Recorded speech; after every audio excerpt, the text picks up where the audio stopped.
Good morning, ladies and gentlemen. Welcome to my new video. So today's video, I'm going to be talking about the Chinese EU trade war that's happening, especially with the EV cars at the moment. So as you know, the EU has placed some trade sanctions or tariffs against Chinese EV cars.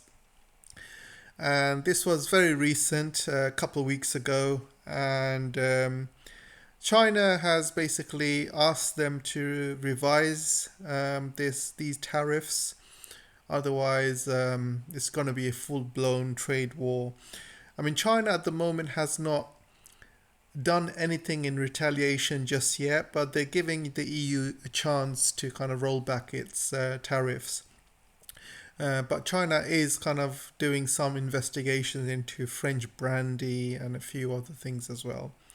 So here's my take on this, guys. I mean, the EU has had easy access to the Chinese market for over 40 years now. For 40 years, the EU have been selling cars in China, especially German cars. Companies like Volkswagen have been making an absolute killing in China. They've been selling cars with no restrictions, no tariffs from Chinese, no nothing. And the only thing that China wanted in return was kind of have a joint venture where they can kind of transfer technology and they can kind of build cars kind of together, basically, with the Chinese workforce and European technology. So it's a win-win situation. The Europeans sell cars to China in its huge market of 1.4 billion people, and China in return gets a shared technology, or especially from kind of Western cars, because at that time China didn't really have much of a car market, and they were very much reliant on Western technology, especially cars. So it's a win-win situation. There was no tariffs, no nothing like that. So the Europeans have had kind of countless access to the Chinese market. They've had factories in China building cheap cars, and they've been sending these cars around the world, making profit.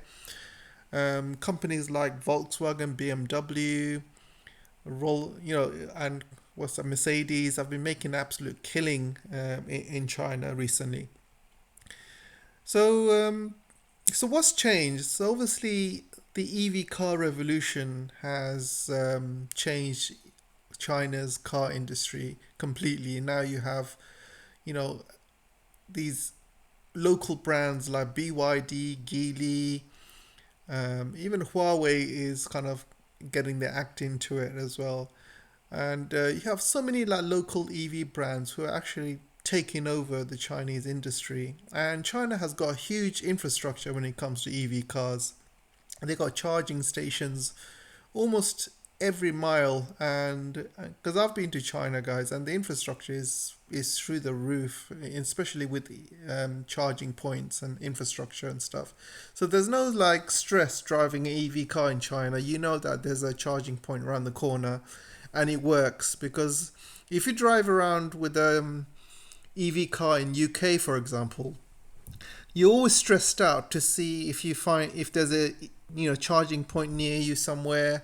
If you're going far along the motorway, sometimes I stop in service stations, and these charging points are either used by the cars or they don't work. They've been vandalized, because these EV chargers, they cost a lot of money, especially they've got a lot of copper inside. So what a lot of vandals do, they cut the wire and they take the wire.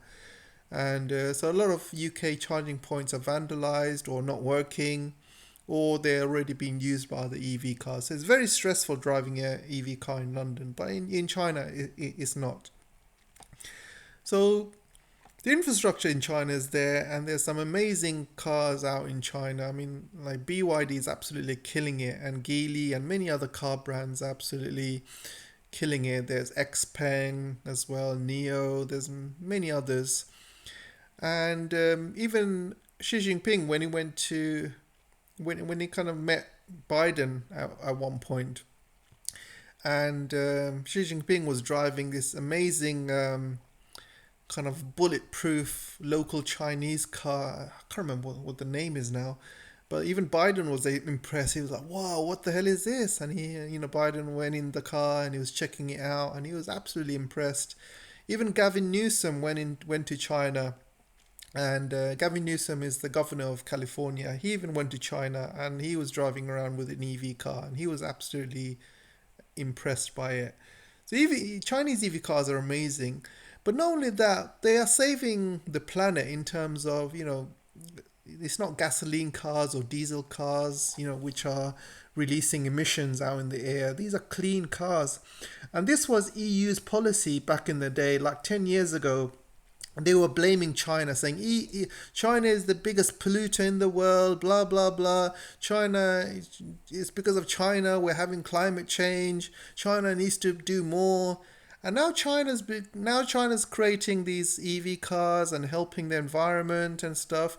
Now, what did the EU do? Instead of like rolling out EV cars, which is good for the environment, is also part of the EU's manifesto and EU's kind of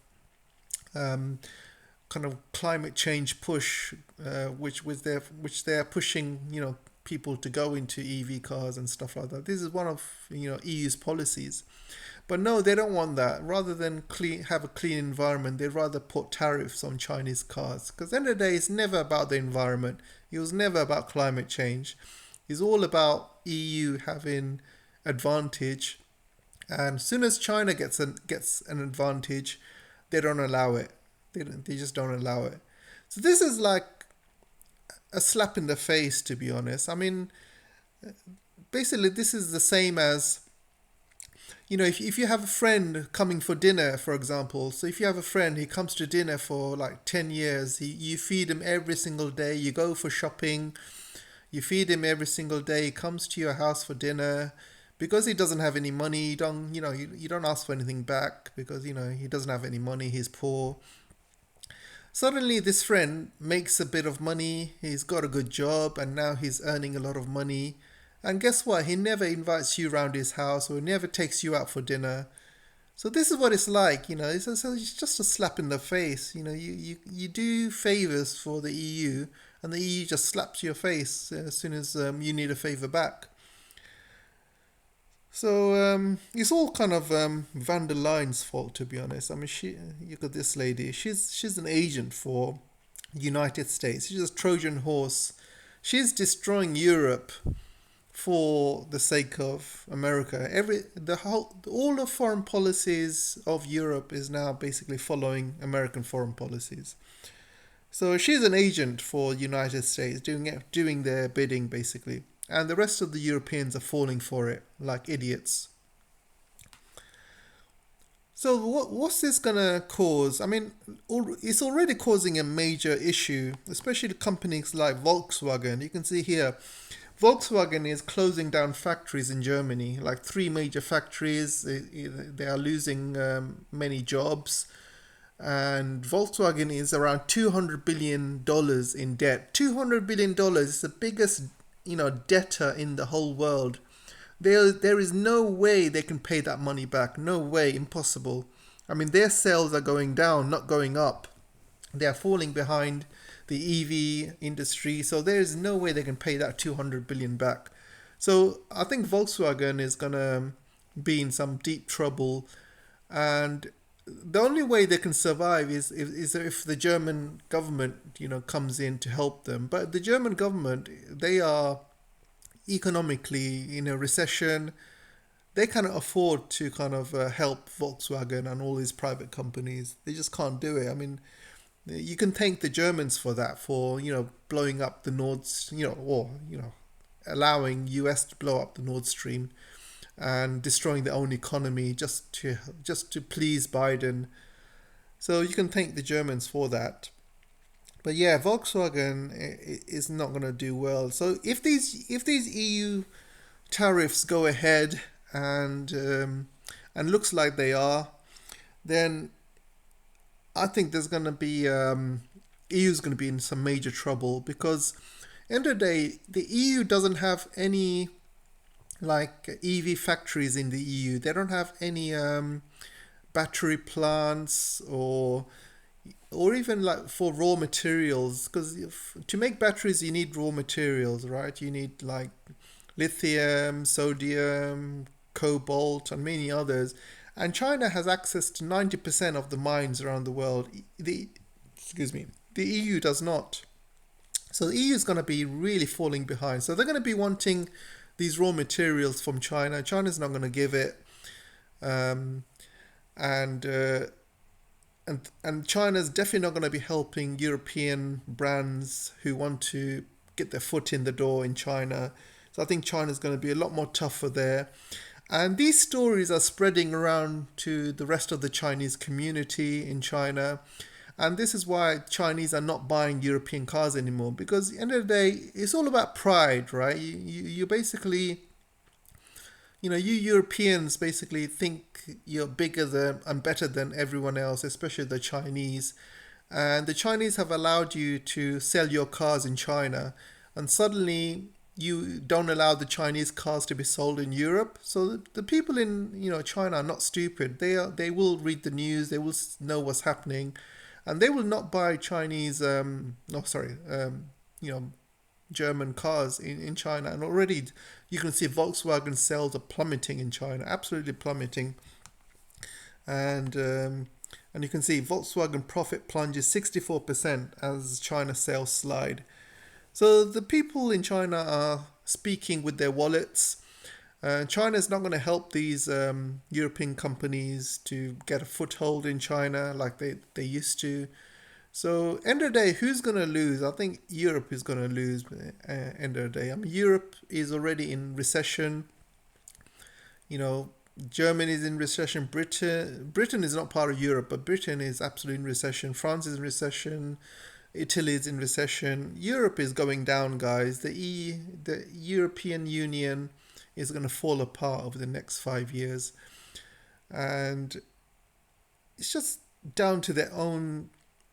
I don't want to be too harsh to them, but this is all down to their own stupidity, guys. This is all down to their own ridiculous policies. And guess what? Trump is coming back to power by the looks of it. And when Trump comes back to power, he said clearly not only are the Chinese taking advantage of us, but the Europeans have been taking advantage of us. I'm going to place all these tariffs on Europeans as well. And he's also going to pull out of Ukraine, or he wants to pull out of Ukraine. Let's see if that happens or not. But yeah, things are not looking good for the Europeans, especially if Trump comes to power. The Europeans are absolutely panicking if Trump comes back into power, and they're not going to like it at all. So, so yeah, I just think this is a really bad move by the Europeans, guys, and China is going to look at this, and they're going to probably slap some more tariffs against the Europeans. Yeah, so this is going to hurt Europeans really a lot in the long term. China's going to hit back. They're going to place sanctions against the European products like brandy. It's already happening. And the French are complaining because they're saying, oh, we can put sanctions against you, but you cannot put sanctions against us. So again, it shows the Europeans' racist tone when it comes to trade.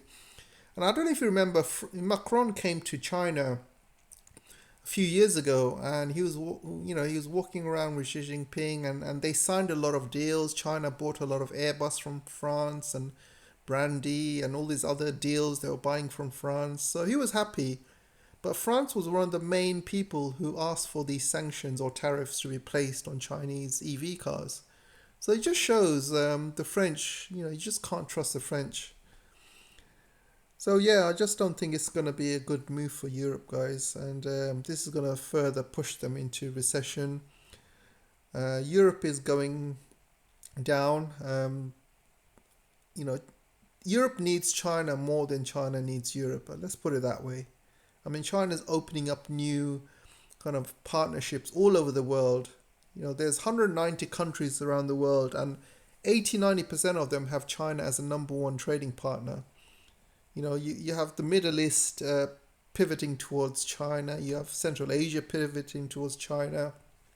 You have obviously Southeast Asia, which is heavily integrated into China. You got Africa integrated to China, South America is integrated into China. You have pretty much most of the world integrated with China, and Europeans are not wanted or needed anymore.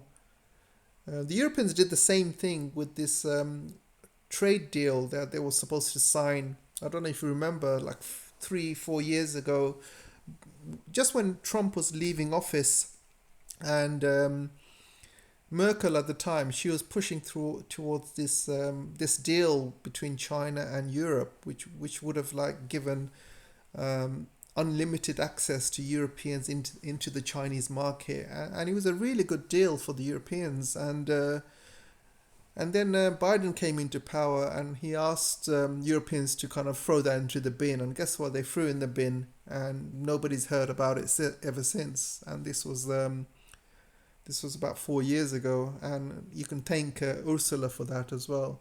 So you see, they love to destroy their own economy for the sake of United States. They did that with the Nord Stream. They did that with all these ridiculous sanctions they've been placing on Russia. It's just absolutely ridiculous, guys. Anyway, it's enough for now, and I'll chat to you in the next video. Take care. Don't forget to like and share. See you soon, guys.